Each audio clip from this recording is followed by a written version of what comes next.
might be wondering, ano kaya ang buhay ng isang successful author at teacher na may dyslexia at may isa pa pala. Ano nga ulit yun? Basta, nakalimutan ko. And as a successful author and teacher, syempre, full of ideas pa rin ako. Yung books ko, steady ang sales, enough to keep me going, you know? Walang complaints dito. Tapos, yung pagtuturo sa school, sobrang fulfilling din. Nakikita ko pa rin yung sarili ko sa mga estudyante ko ngayon.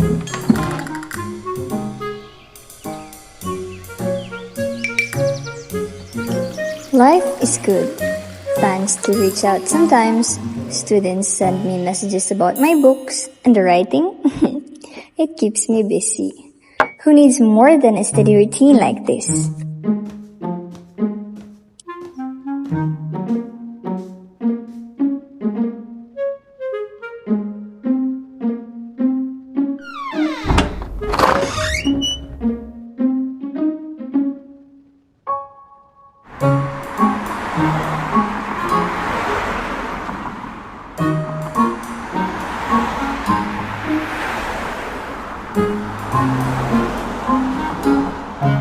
Another perfect day, morning classes sa school, tapos writing sa favorite coffee shop ko.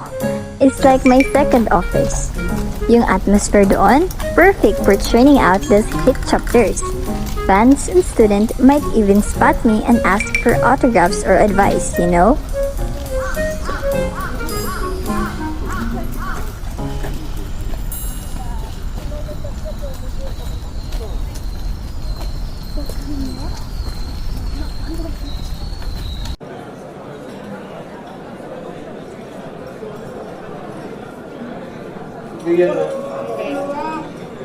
Dati para Janice?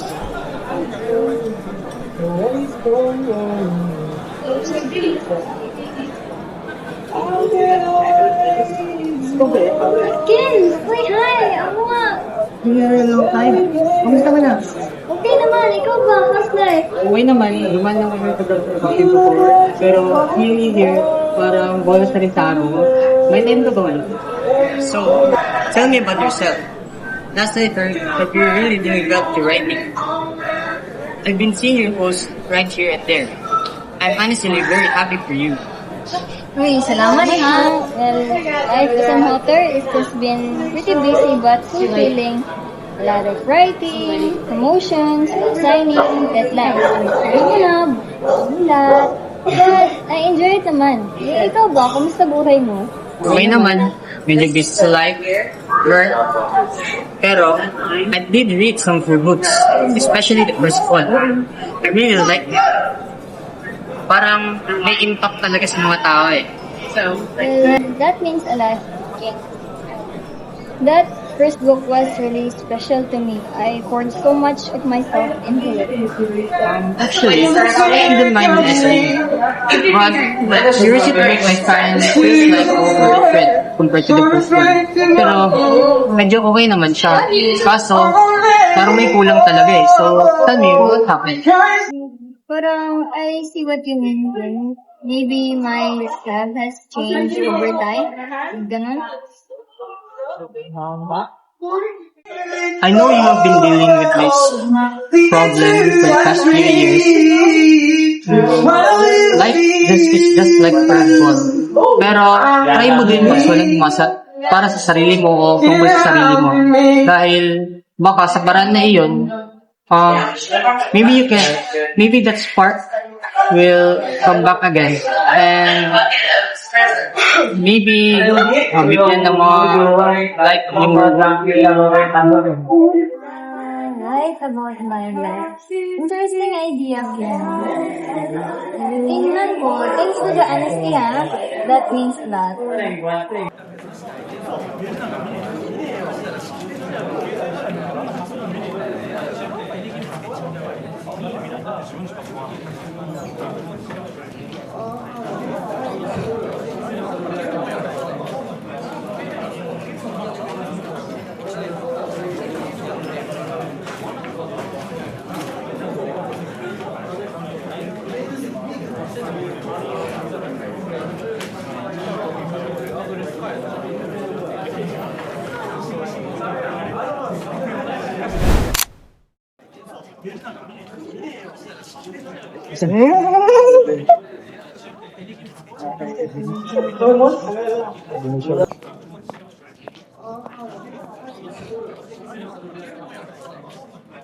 Jan?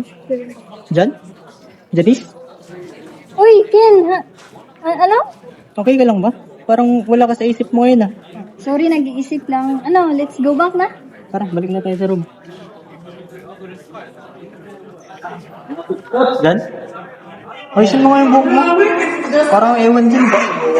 Tara, balik na tayo sa room.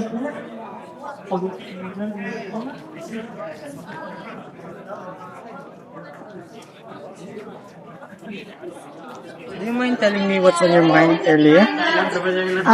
Yun. Ano lang, I'm just wondering about my grades. Baka kasi hindi ito sapat para makatulong sa ate kong nagtataguyod sa amin ni Papa. Alam mo na yung sitwasyon namin ngayon. Wala. If you ever in a situation like that again, pwede na naman maghingi ng tulong sa akin, di ba? Anong silbi ng pagiging friends natin, di ba? Pag hindi tayo nagtutulungan. Kaya nga eh. Siguraduhin mo sa susunod na magkakaroon ka ng problema, make sure na magtanong ka para matulungan kita.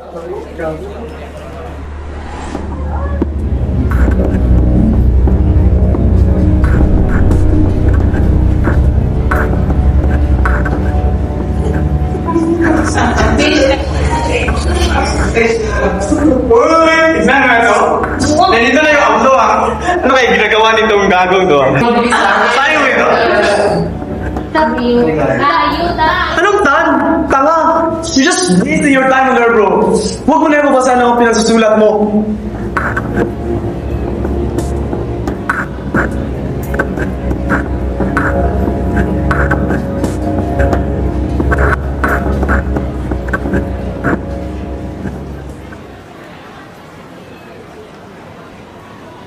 Jan? Hey, Jan. Okay ka lang mo? Ba't umiiyak ka?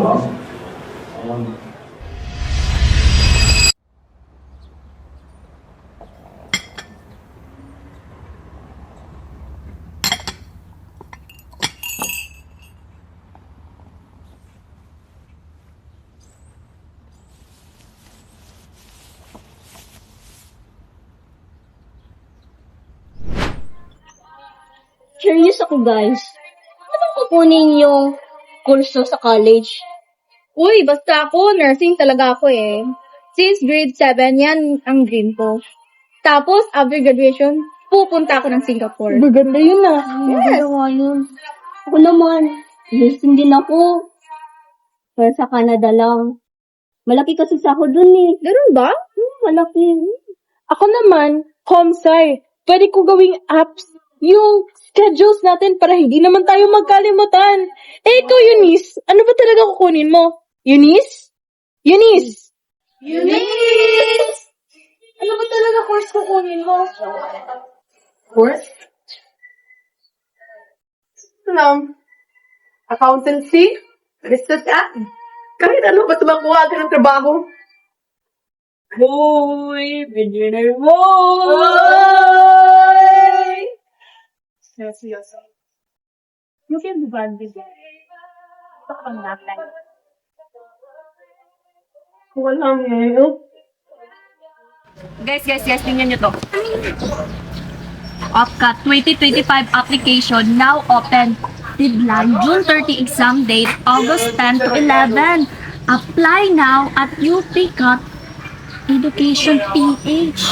Wait!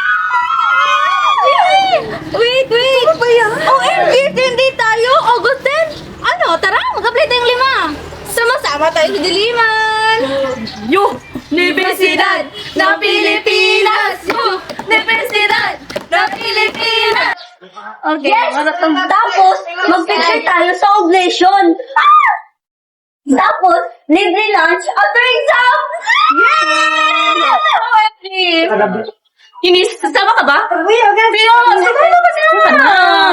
Sama tayong lahat! Ano ba kayo? Walang iwanan! Hindi ko pa rin! Sige, sama ako. Promise!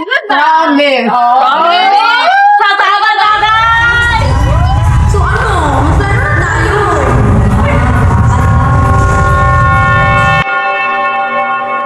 Uy, bobo! Abno pa! Sa'yo mo na to? Sarap. Hindi ako abnormal. May disability ako sa pagbabasa. Ang nga ka talaga eh. Bobo ka. Kasi nakatawa ka. Tingnan mo nga yung mukha mo. Parang lagi natatakot. Ano ba talaga problema mo? Autistic? Dyslexic o sadyang bobo lang? Uy, tama na yan! Oo! Janice, boyfriend! Sige! Matagol na yung girlfriend mo na abno. Ano problema na sa kanya? Ba't di sinaway? Ha? Bawal ang utak!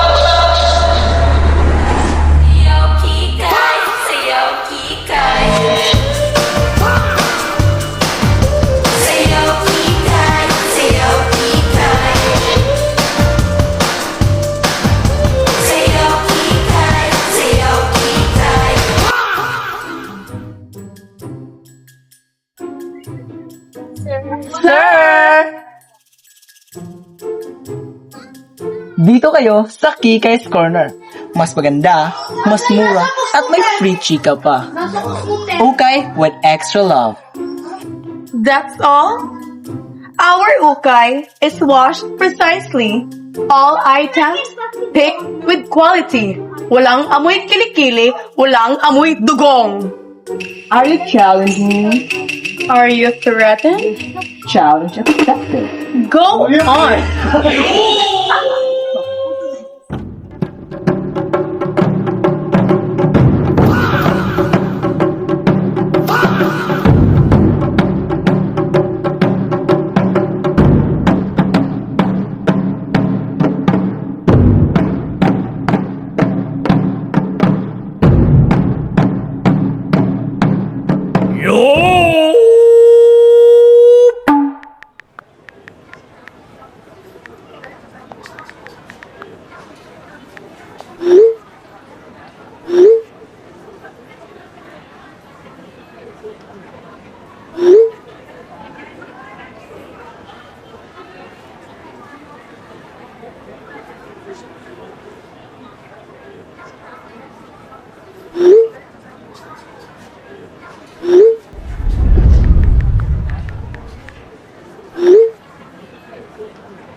Hello! Hi!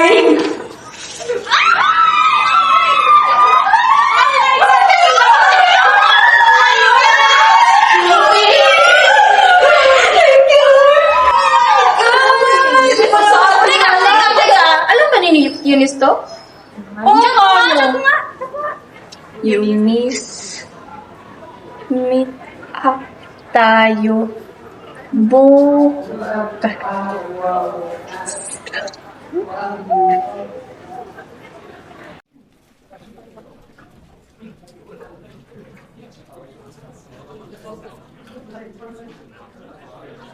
So, Jan, okay ka na ba? Hindi o, Yan, salamat ha. Baka kung wala ka, umiyak na ako hanggang pag-uwi. Sus, ayaw na eh. Lahat ng yan. Siyempre, mga problema, lipas yan eh. Maharap mo rin yan.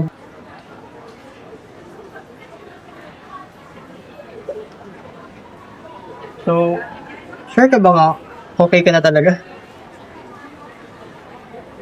Oo, pero minsan feeling ko bigat talaga. Eh, iniisip ko si Papa, grades ko, tsaka si ate na naghihirap. Sus, kaya mo yan.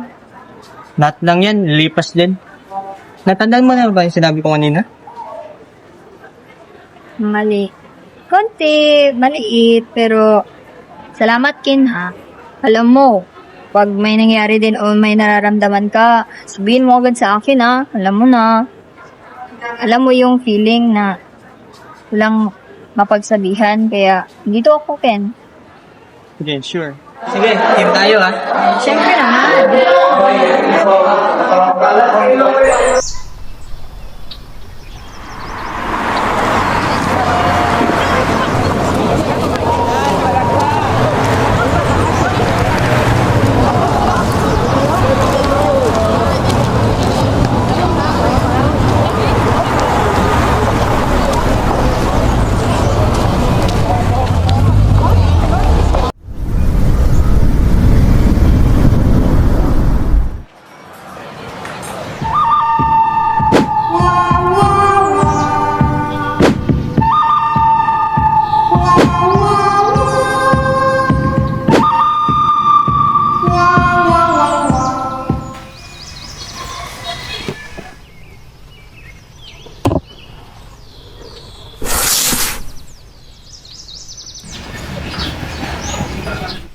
Ako muna.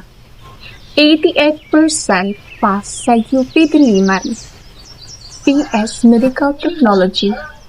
Kayo? Ako naman, 92% nursing. Nursing yun na yan, ha? Di kayo?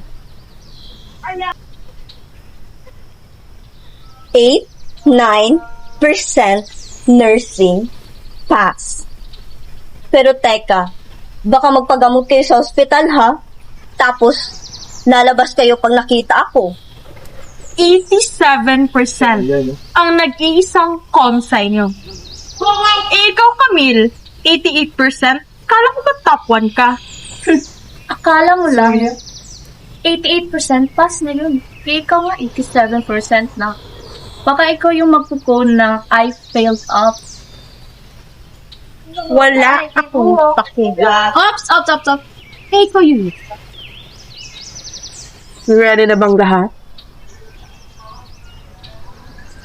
94% Business Administration and Accountancy. Also passed sa UP Diliman.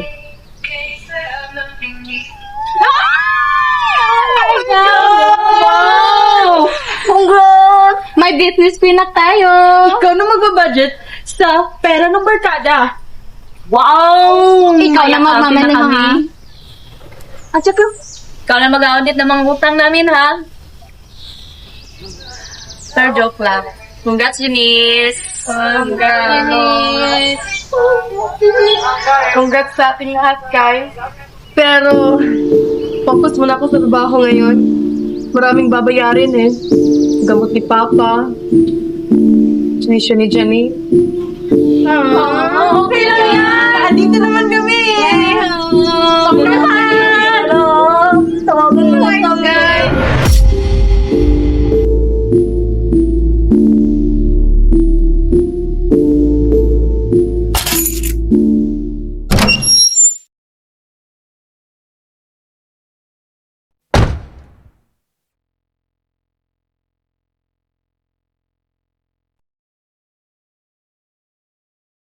Ate, dumating ka na.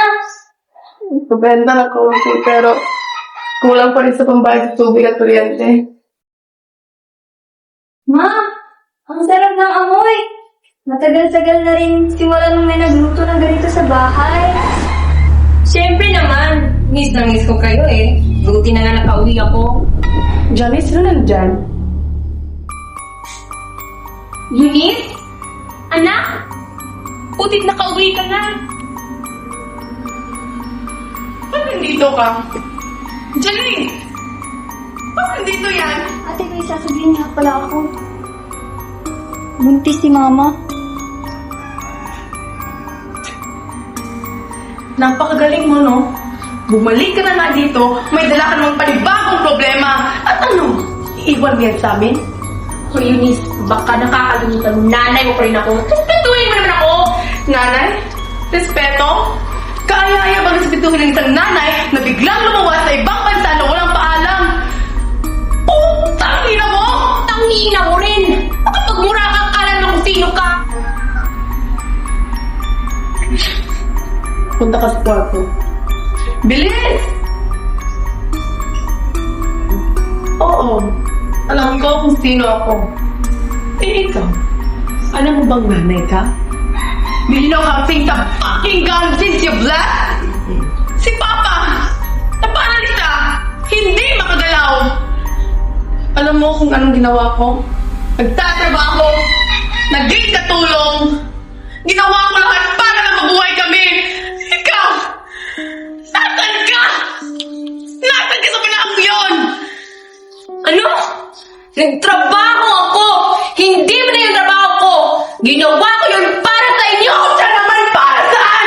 May piso ba hindi ka nagpadala? O ano? Nagtawag ka ba? Wala! Wala! Hindi ka tumawag! Wala namang mensahe! Wow! Ma! Mga tawag ko nga hindi mo ako sinagot!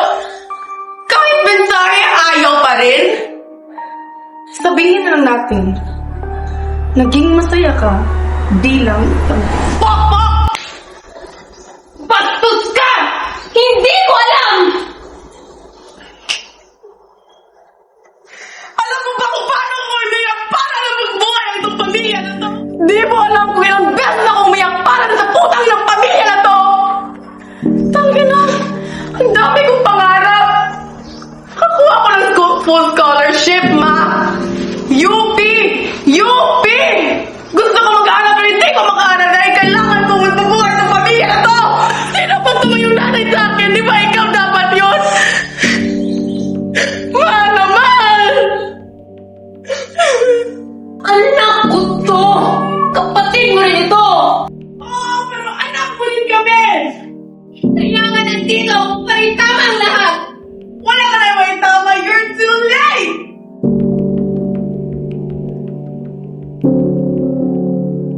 Ate, asan ka? Sumagit ka naman. Pupuntahan kita.